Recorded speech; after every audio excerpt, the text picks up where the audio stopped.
What's up all you lads and ladies? Welcome to another fascinating video in the world of Reddit. If you liked the video, post your favorite Reddit comment below, and I'll give you a shout out in my next video. Thanks to Rohan Sharma in my last video who commented that he liked my sign off. And he said pip pip cheerios, you know what? Close enough. Rohan. Hope you enjoy this video about favorite books. Mine's Harry Potter.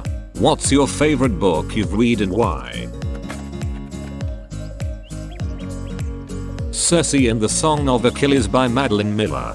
I am a fan of any Greek myth interpretation or retelling, but the way that Miller portrays and gets inside the heads of characters that have existed for thousands of years is incredibly unique and powerful.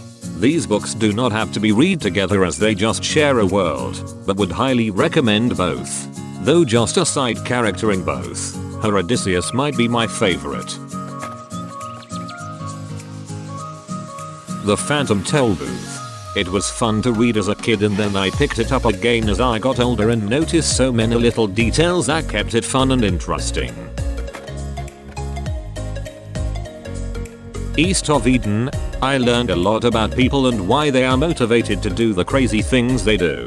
I also learned that there are people who are just straight up rotten. Can't be fixed. I think it's chapter 3 where he describes Kate as a monster, comparing that some people are missing an arm or a leg. Kate is missing something in her mind which makes her evil. Contact by Carl Sagan. About a radio astronomer named Eli Arroway who discovers extraterrestrial life. There was a movie too which is also good, but different enough that I think the book is worth reading. I feel like I still read a lot, but I don't have obsessive favorite books like I did when I was younger that I read and reread a million times and underline favorite passages. But Contact came across at just the right stage of formative years for me, and showed me the kind of astronomer I wanted to be. And I'm now a radio astronomer who specializes in transient radio signals that turn on and off over time. No aliens yet though. Kitchen Confidential. It's just so honest. The way he reflects about his career while dropping in little bits of knowledge of how the culinary world works. I still need to read this. His death is the only celebrity death that actually made me emotional. I have not read any of his books, but his show was the only show that my wife and I religiously watched together. We love to travel and have several times gone to places on his recommendation. I feel like I will get emotional reading the book. I thought of buying an audiobook of his, as I drive a lot for work, so at any given time I am usually reading a heavy content book while listening to a novel or easy listening business book, but I think I would get upset listening to him talk. The Red Wall series by Brian Jakes. I love the adventure and questing and figuring out riddles. The way he described the feasts. God, I always wished I could experience a feast like that. The way he would write the different dialects for the different animals was so much fun. They are young adult books, but I'm nearing 4 decades and still love them. Been reading them since I was just a wee lad. Eulalia. For Red Wall. Flowers for Algernon. That book was a roller coaster of emotions at the end. Jurassic Park is the only novel I've sat down with and consumed within 24 hours. I love the movie, but the book is so much more detailed, and the characters so much deeper, and in some cases totally different. I grew up on the movies and got the books as a birthday gift when I was 23. Imagine my shock when I learned that, in the books, John Hammond was a massive asshole. I loved it. Hyperion by Dan Simmons. Fabulous sci-fi imagination, filled with characters, worlds, technology, politics, and innocence which invoke the most vivid movie reel of a story in my mind each time I read it, and the others in the trilogy. Update. Quartz blew up more than I expected. Thanks for the gold, kind stranger. Slaughterhouse 5. It reads like silk poetry. So it goes. The Book Thief. It's equally heartbreaking, as it is wondrous in showing the strong bonds we can make with one another. Catch 22. Because I love satire and no other book I've read captures the absurdity of things quite like Hella did. The Hobbit. I remember my dad reading it to me when I was really little before they got divorced, so when I read it on my own I remembered some parts from it. Plus, it's a great story that I loved. I read it in middle school. I then reread it as an adult in anticipation of the movies, and I was riveted at points and couldn't put it down.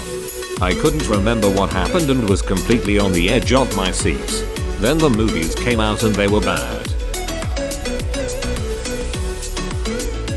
The Count of Monte Cristo. A fantastic tale of revenge, and if it's worth it. I completely agree. This book is always a top recommend. The story of ultimate revenge is beautiful and sad. It will leave you just as broken as the characters in the book. And I love it for it. What is revenge, if not the equal act? A chance to smooth again a crooked line. A deal you make with yourself. A pact, and what's the right for such a wrong as mine? A secret knife begets another knife, a shrouded sin begins another sin, a stalled or stolen life deserves a life defeated. Cheated kin and act akin. And though you call revenge the poisoned cup, the dark for which you open up the door, I'd lift the chalice near my lips to sup and drown the world for all it did before. I dug 2 graves too vast and great to flee, and one's for you, the other one's for me. Where the red fern grows, rips your heart into pieces. We read this in elementary school. They told us not to read ahead, but I did, and boy am I glad I did, because it saved me the embarrassment of crying in class. Brave New World by Aldous Huxley. I first read it when I was 16 for a sci-fi class elective and it blew my mind. It is such an interesting read and it really challenges your perception of society and humanity. That is the one dystopia book that really made me think about our concept of utopia. 1984, Handmaid's Tale, and the recent Your trend started with Hunger Games are all obliviously terrible societies held together by brainwashing and oppressive governments where the people are unhappy and being controlled by a nefarious government. But in Brave New World the government is honestly acting in the way that it thinks is best for its citizens, and the citizens genuinely feel happy with their situation. It made me think about the value of happiness and how human nature may be prone to exchange freedom for comfort.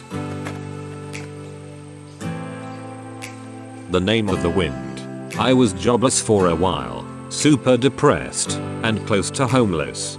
That book played a huge part in getting me through all of that. I still reread it from time to time. Still waiting for his 3rd book. Who isn't? The Outsiders by S.E. Hinton. Likeable characters, very strong story and doesn't pull any punches. Best book I had to read in school by far. Animal Farm. It was a satire. I knew what it was mocking. It was actually a good story. We read this in high school. The student teacher didn't know it was an allegory for the Russian Revolution and taught the book like it was just standard fiction. The Giver by Lois Lowry. I know it's 5th grade reading material, but it was really my gateway to how books can transport you to a different world. I know they made a movie about it, which doesn't do the book justice, as it often is, but damn. I really love that book. My second choice would be The Wind-Up Bird Chronicles by Haruki Murakami, or anything from Haruki in general, just fantastic novels. Hitchhiker's Guide to the Galaxy. Just a nice satirical book that takes the piss at every turn and looks into the mind and motivations. Where else can we learn the secret to flying? Is to throw yourself at the ground and miss? The ships hung in the sky in much the same way that bricks don't. The Martian. Hard, reality-based, science fiction with the smartest protagonist in a desperate struggle for survival. Watney displays constant problem solving that shows real resilience of character, punctuated with moments of stupidity like anyone would have and humor that anyone would need to live through a disaster. 1984 by George Orwell. Not to sound like that person who's woke AF, but it really is a book that gets you thinking. It's both fascinating and frightening. Ender's Game. I was 16 and a typical jock. Not a reader at all. My chemistry teacher told me to read it. Blew my mind. Yeah, I know Card is an extremely questionable human being. My 16 years old self isn't changed by what the guy is now.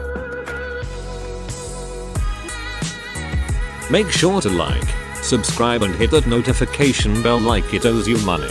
Remember to post your favorite Reddit comment from the video for a chance to be featured in my next video. I hope you enjoyed this fantastic video about life advice. Show a small channel some love by liking and subscribing. Take care. Hip hip cheerio. Much love from me, Matt British.